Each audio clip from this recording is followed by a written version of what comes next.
বাংলা সংবাদ।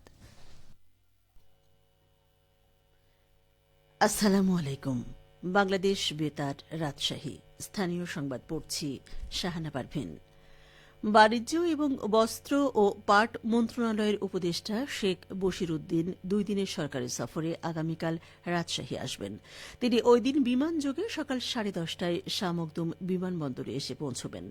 এদিন তিনি সকাল 11টায় রাজশাহী বিভাগীয় কমিশনারের সম্মেলন কক্ষে consumers association of Bangladesh cab আয়োজিত মতবিনিময় সভায় প্রধান অতিথি থাকবেন। পরে তিনি দুপুর 2:15টায় টেক্সটাইল ভোকেশনাল ইনস্টিটিউট পরিদর্শন করবেন। বাংলাদেশ রেশম উন্নয়ন বোর্ডের সম্মেলন কক্ষে দুপুর 2:30টায় বাংলাদেশ রেশম উন্নয়ন বোর্ডের কর্মকর্তা কর্মচারীদের সাথে পরিচিতি ও মতবিনিময় সভায় অংশগ্রহণ করবেন।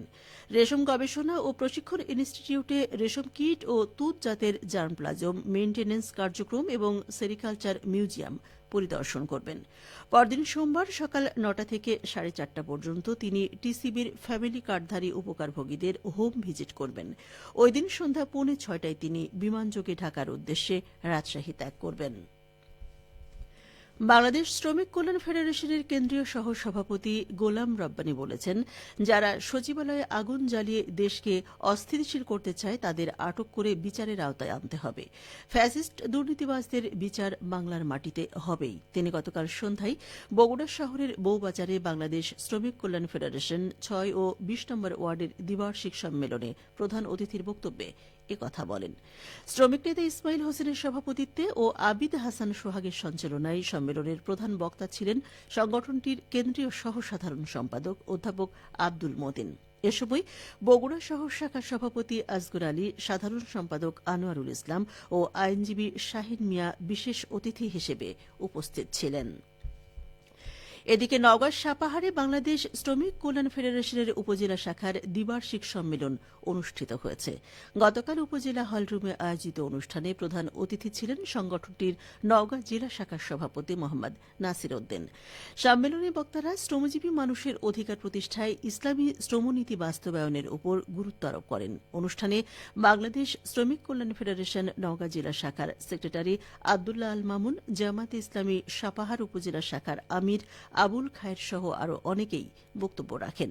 এ সময় বাংলাদেশ শ্রমিক কল্যাণ ফেডারেশন সাপাহার উপজেলা শাখার সদস্যগণ উপস্থিত ছিলেন। পাবনার বেড়ায় মাত্র 2 টাকায় অসহায় শীতার্ত মানুষের মাঝে উষ্ণতা ছড়াল শিক্ষার্থী সহযোগিতা নামের একটি সংগঠন। 2 টাকায় আমেজ নামের শিক্ষার্থীরা ব্যতিক্রমী শীতবস্ত্র মেলার আয়োজন করে। গতকাল বেড়া উপজেলার প্রশাসনের সহায়তায় বেড়া পৌর এলাকার সান্নালপাড়া ঈদগাহ মাঠে এই মেলার আয়োজন করা হয়। আয়োজনে দৃষ্টি কাড়ে জুলাই গণ অভ্যুত্থানে পাবনার শহীদদের নামে স্টলের নামকরণ। এছাড়া জুলাই আগস্ট গণ অভ্যুত্থানের গ্রাফিতি প্রদর্শন করা হয়। ব্যতিক্রমী শীতবস্ত্র মেলার উদ্বোধন করেন জুলাই আন্দোলনে শহীদ খোকন সর্দারের পিতা আজিজুল সরকার।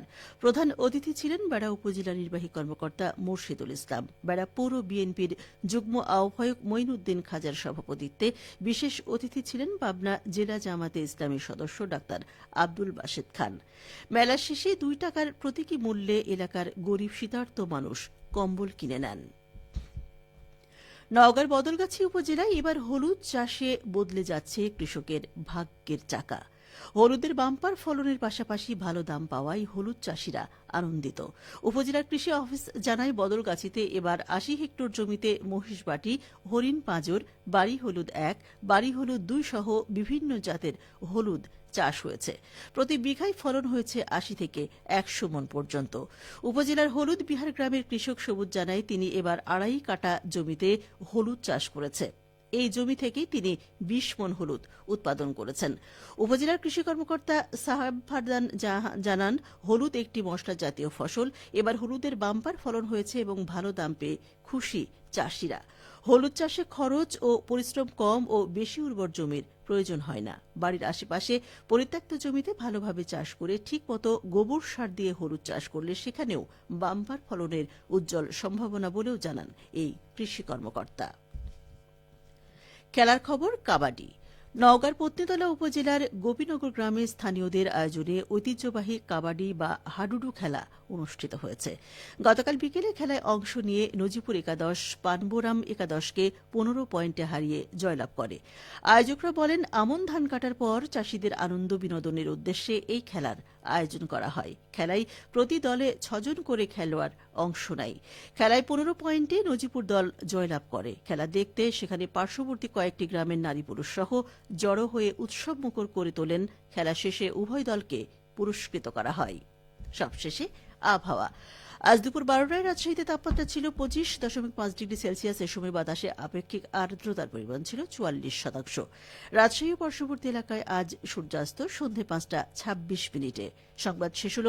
আমাদের পরবর্তী স্থানীয় সংবাদ দুপুর ২টা ৫ মিনিটে।